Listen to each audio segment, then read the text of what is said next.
Everyone in the courtroom turned to stare, not because of what she said, but because of how she looked. Messy hair pulled into a tired bun, a faded floral dress with a stain near the hem, shoes that had seen better decades. She clutched a worn leather folder like it was the only thing holding her together. When she stood up to speak, a wave of smirks swept through the defense table. "Your Honor, I'd like to speak on behalf of myself," she said quietly. One of the paralegals actually snorted. The opposing attorney leaned back in his chair and whispered to his client, loud enough for her to hear, "This is going to be good." They didn't see a woman. They saw a joke. But what none of them realized was that the building they walked into that morning, the grand courthouse with polished marble floors and gold-trimmed elevators, was one of many she silently owned. And today, she wasn't here to ask for justice. She was here to give them a choice. The courtroom doors creaked shut behind her as she stepped forward, her footsteps barely audible against the cold marble floor. Her name, Margaret, was called out by the court clerk, but no one looked up until she reached the plaintiff's table and unfolded that worn leather folder. She didn't have a lawyer. She didn't bring anyone with her. No expensive suit, no glossy binder. Just herself and a document no one had seen in decades. The opposing counsel, Mr. Fisher, leaned on the bench with a smug smirk. "Representing yourself, ma'am?" he asked, as if it were a comedy show. Margaret simply nodded. "I believe I have all the authority I need." The judge raised a brow. "Mrs. Langston, please proceed." She opened the folder, her fingers trembling not from fear, but from the weight of years. She slid a yellowed, notarized deed across the table. "Your Honor, before this case proceeds, I'd like the court to recognize that this dispute is taking place on my property." The courtroom stilled. A beat passed. Then Mr. Fisher laughed. Actually, laughed. "With all due respect," he chuckled, "we're in the city courthouse, not your backyard shed." Margaret looked at him for a long, cold moment. "Mr. Fisher, this building and the entire block it sits on, including your firm's office, Judge Cummings's chambers, and the coffee shop you mocked me in last week, belong to a real estate trust established by my grandfather. I am its only surviving trustee." Silence fell again. The judge blinked. "Do you have documentation of this?" "I do," she replied calmly, sliding forward a second document, this one encased in plastic. "Filed with the city in 1972, never revoked." A murmur rose in the gallery, and Mr. Fisher's smirk? Gone. The courtroom buzzed with low murmurs. A bailiff cleared his throat to hush the crowd, but even he glanced sideways at the document like it might burn through the table. Judge Cummings adjusted her glasses and studied the yellowed paper. Her lips moved as she read silently, pausing on a signature that had faded to a ghost of ink. "Are you telling this court that you own the property the courthouse stands on?" the judge asked carefully. Margaret nodded. "Through a trust set up by my grandfather, Charles Langston. It was one of his final acquisitions before he passed." Mr. Fisher stepped forward, visibly rattled. "Your Honor, this is clearly a distraction tactic, an old woman waving some dusty document to derail." The judge cut him off. "Sit down, Mr. Fisher. This court will verify the claim." He clenched his jaw but obeyed, sweat breaking along his temples. Meanwhile, Margaret remained still. Her posture wasn't proud. It wasn't angry. It was something far quieter, like she had nothing left to prove. "I've submitted property records to the city every year," she said calmly. But no one ever notices the name of the entity on the deed. Just another LLC to most people. That's how I preferred it. The judge nodded slowly, then looked up. Mrs. Langston, are you aware that your name does not appear on this lawsuit because you are listed only as a witness? I am, she said. But as the property owner, I reserve the right to contest any activity conducted on these premises that violates the charter established when the trust took ownership. Fisher exploded. This is absurd. She's hijacking the case. No, the judge said softly. She's asserting ownership. There's a difference. Margaret looked at the room, at the smug paralegals, the sneering clients, the bailiffs who had ignored her when she entered. They were all watching her differently now, but none of them knew the full story. Not yet. Years ago, when Margaret was just a girl, she used to visit the courthouse with her grandfather, Charles Langston, a man of presence and purpose. He'd walk her through the corridors like he owned the place, because technically he did. Back then, no one looked twice at a black man in a suit if he wasn't serving food or shining shoes. Charles had learned long ago that silence was a weapon, that anonymity was a shield. Let them think we're invisible, he used to whisper to Margaret. The quieter we are, the closer we get to power. She never understood what he meant, until the day they walked past a judge who scowled at them, and Charles simply smiled and said, "He pays me rent." It was the last walk they ever took together. Charles died 2 weeks later. Heart attack, they said. But Margaret always believed something else died that day too. Her belief that the world would ever see her the way it saw others. So she stopped trying to be seen. Instead, she studied real estate, trust law, quiet finance. She let the world forget her name, while slowly signing hers onto deeds across the city. And now, decades later, as Mr. Fisher scrambled to call his firm's senior partners, and the judge whispered to her clerk, Margaret sat silently at the plaintiff's table, watching history repeat itself. They still didn't see her. But now, it was by design. Across the room, Mr. Fisher's phone buzzed furiously on the table. He reached for it, read the screen, and turned pale. The message was from his senior partner. "She's not bluffing. Pull the team, now." He looked up at Margaret like she was a ghost. Judge Cummings cleared her throat. "Mrs. Langston, while we verify the documentation, I ask that you remain available for questions." Margaret nodded once. "I'm not going anywhere." Fisher's client, a woman in pearls with a permanent scowl, whispered, "Is she serious? Is she really the landlord?"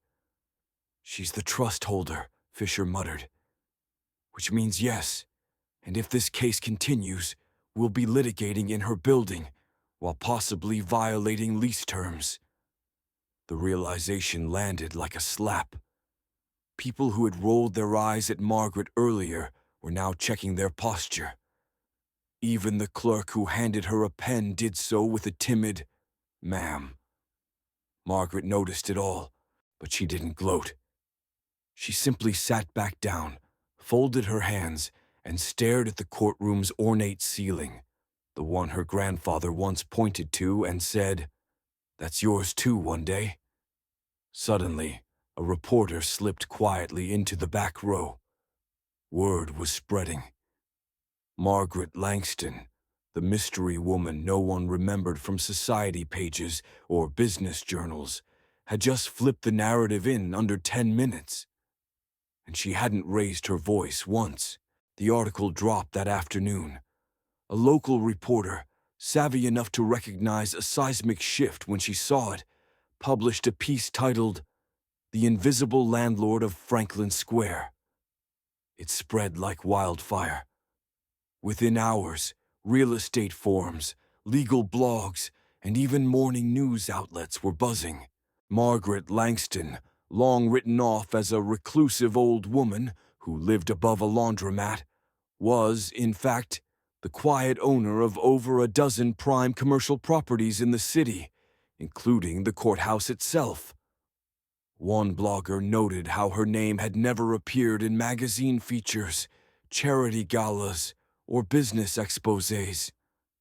Another pointed out the strategic brilliance of keeping everything under LLCs, rotating trusty names, and never once giving an interview.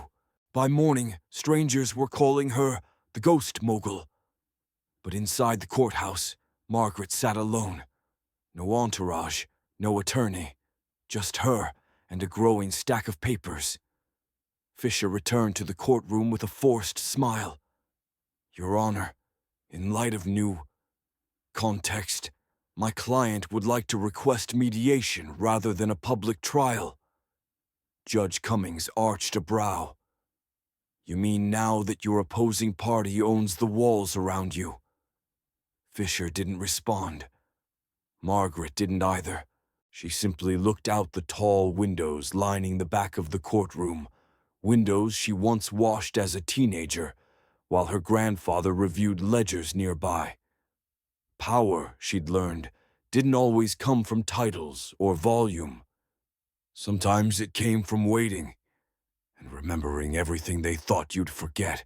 The mediation was scheduled for the following week. But the courtroom tension didn't disappear.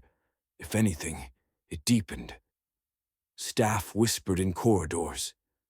Clerks looked twice when Margaret passed by. One intern apologized for bumping into her, even though she hadn't noticed. It wasn't fear, it was recognition. Fisher, now noticeably deferential, tried to make small talk during a recess. Mrs. Langston, I must say, you've built quite an impressive, portfolio. She glanced at him. It wasn't built to impress. Oh? He asked, fidgeting. Then what for? Margaret took a long breath. Her eyes wandered to a courtroom mural, Lady Justice, blindfolded and balanced. To protect what they always tried to take. Fisher didn't reply. He didn't have to. The silence said enough. At home, Margaret sat at her kitchen table that night, sorting through old letters and property tax receipts. Her apartment was modest, books stacked in corners, a tea kettle always warm, framed photos yellowing with age. She could afford a mansion. She didn't want one. There was power in living simply, invisibly. It kept people honest. A knock on the door interrupted her thoughts. It was the young court reporter, the same woman who'd written the article. She stood nervously, holding a notepad. I don't want a quote, she said quickly. I just wanted to thank you for making me believe someone like me could own something big. Quietly. Margaret didn't say anything for a moment. Then she smiled. You already do. You just haven't signed the papers yet. The girl blinked, and Margaret poured her a cup of tea. By the time mediation began, the balance of power had silently shifted. Fisher arrived early, tie too tight, smile too wide. His client, the woman in pearls, didn't meet Margaret's eyes. The judge walked in with a nod of respect rather than the formal indifference of their first session. Margaret said little. She didn't need to. The mediation officer, a young, polished man named Devon, began with pleasantries, but quickly noted the unique situation. Given that one party owns the venue in which the dispute is being mediated, we'll proceed with absolute transparency. Margaret raised one eyebrow but said nothing. Fisher cleared his throat. My client is prepared to vacate the premises under one condition. Margaret held up a hand. No conditions, she said. Just acknowledgement. Acknowledgement of what? The client snapped. That I'm not someone you get to laugh at, Margaret replied evenly, that when a woman walks into a courtroom without a lawyer, without heels, without polish, you don't get to assume she's beneath you. The room went still. Devon looked down at his papers. Even Fisher seemed to shrink in his chair. Margaret continued, and I want it in writing, not for me, but for every woman who'll walk into this place after me. Fisher's client scoffed. You're blackmailing us for a speech. No, Margaret said, folding her hands. I'm offering you a graceful exit. Silence stretched. Then the client sighed. Fine. Devon nodded. It will be recorded in the mediation resolution. Margaret stood. Then we're done here. No one tried to stop her as she walked out, except Devon. I looked up your grandfather, he said quietly. He owned 22 buildings by the time he died. That's incredible. Margaret smiled faintly. He didn't build them for legacy. No. She shook her head. He built them so people like you would listen to people like me. And with that, she left the room. 2 weeks later, Margaret received a letter. It wasn't from the court, or the tenants, or even the press. It was handwritten in careful cursive with no return address. Mrs. Langston, it read, I watched you in that courtroom. I was on the maintenance crew, fixing the pipes in the East Wing. I saw how they looked at you, how they changed, and I've never felt prouder to mop those floors. Thank you. There was no signature.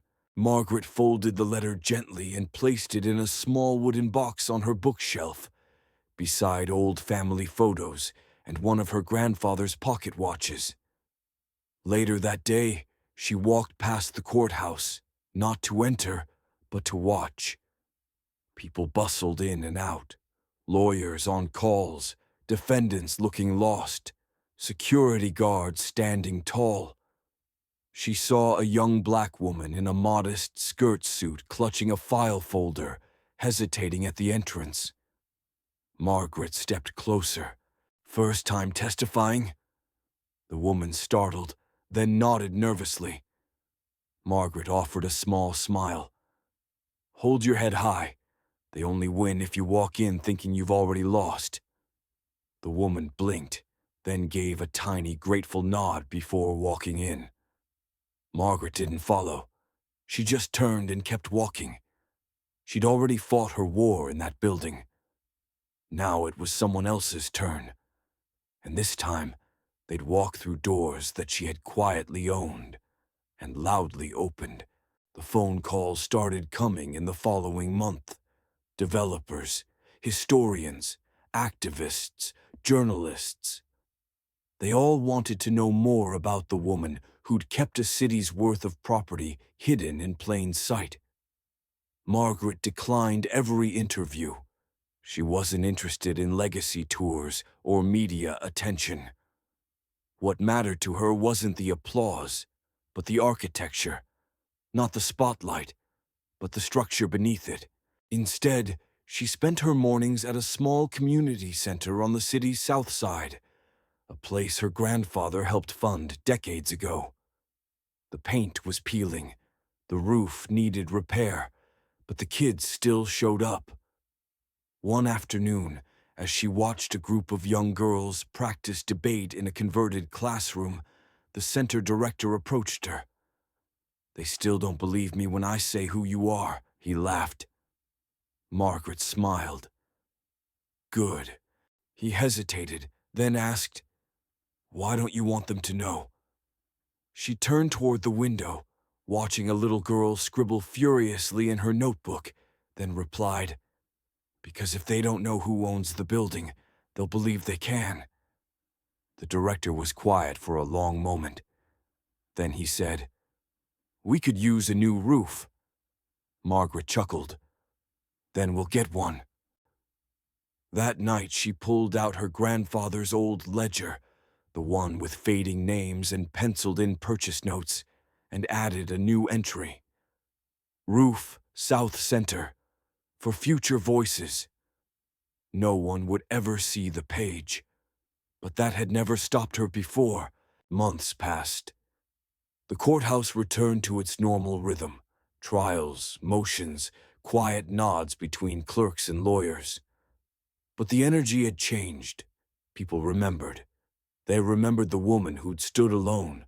No entourage, no anger, just truth in her voice and deeds in her hands.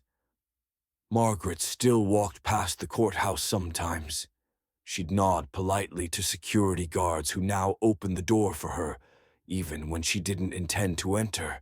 She stopped by the coffee shop occasionally, the same one where she was once mocked. Now the barista offered her drinks on the house. She always refused. "I like to pay," she said, smiling. "It reminds me I'm still earning it." One chilly morning, as snow dusted the sidewalk, a young woman ran up to her outside the courthouse. "Mrs. Langston."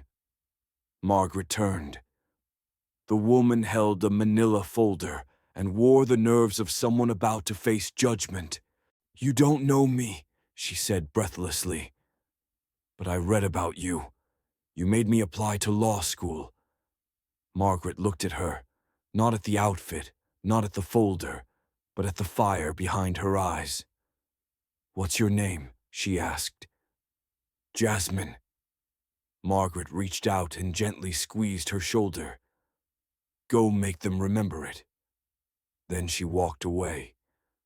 Behind her, Jasmine stood taller, and the courthouse didn't feel quite so cold anymore. That spring, Margaret received a letter from the city. A formal request. They wanted to rename the side street behind the courthouse, not after a war hero, not after a mayor, but after her. Langston Way, they proposed.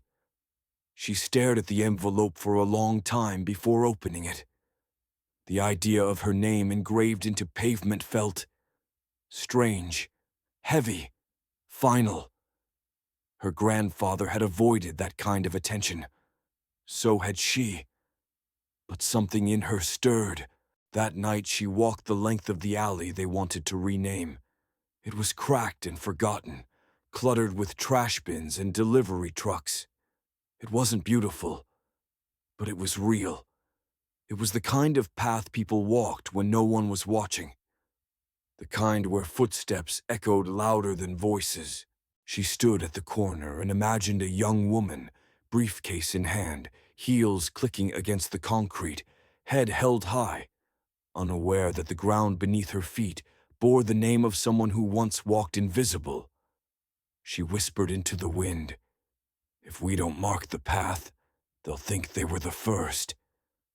The next day, she signed the approval. Langston Way became official 2 months later. There was a small unveiling. No cameras. Just city workers, a few neighbors, and one little girl holding her grandmother's hand, asking, "Who's Langston?" Margaret answered softly, "Just someone who never left." And the girl smiled, like she understood. In the months that followed, Margaret's name began to appear in quiet corners of city records, not in bold headlines or donor plaques, but on transfer deeds, youth program endowments, and lease forgiveness letters. She started shifting ownership of several buildings into community trusts. No press releases, no ceremonies, just quiet signatures that rewrote futures.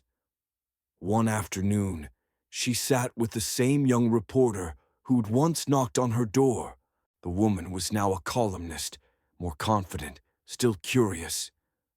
"I've been trying to write your story," she said, sipping coffee in Margaret's kitchen. Margaret smiled. "And? It doesn't fit the usual arc. There's no clear before and after, no moment where everything changed." "That's because everything didn't," Margaret said. "It revealed itself slowly, like light crawling across a wall." The reporter leaned in. "But why stay hidden for so long?" Margaret thought for a long time before answering. Because sometimes being seen too early means being stopped too early, and I wasn't done yet. The room fell quiet. Outside, children ran down the sidewalk, shouting with laughter. One of them pointed at the street sign, Langston Way, and yelled, "That's her name!" The reporter smiled. They know now. Margaret chuckled. Good. Then she poured them both another cup of tea. One foggy morning, Margaret stood alone across the street from the courthouse. She didn't go there often anymore. But today marked the anniversary of her grandfather's death. She closed her eyes and listened. The city was waking up. Cars rolled past. Someone argued over a parking spot. A child's laughter echoed off a bus stop. And beneath it all, the low hum of something deeper, something enduring. She turned to leave but paused when a man in a suit approached her. "Mrs. Langston?" he asked. She gave a small nod. "I'm a junior attorney," he said. "Our firm moved into the old Keller building. I just wanted to say thank you." "For what?" "For making it possible to walk into rooms like this and feel like we belong." Margaret smiled faintly. "You always did." He seemed unsure what to say, then offered his hand. She shook it, then watched him hurry across the street, briefcase in hand, ready to argue motions in a courtroom she used to sweep. She whispered to herself, "Let them forget my name, just not my path." Then she turned away from the courthouse and didn't look back. The city didn't need to see her anymore, because now it finally saw itself. Thank you for watching this story.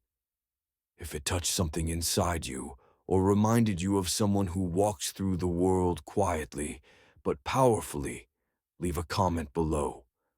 Let us know what part hit you the hardest. And if you believe in honoring the invisible, the forgotten, and the underestimated, share this story with someone who needs it. Don't forget to subscribe, because we have more real, raw, and redemptive stories coming your way. Until next time, walk softly, but leave a mark.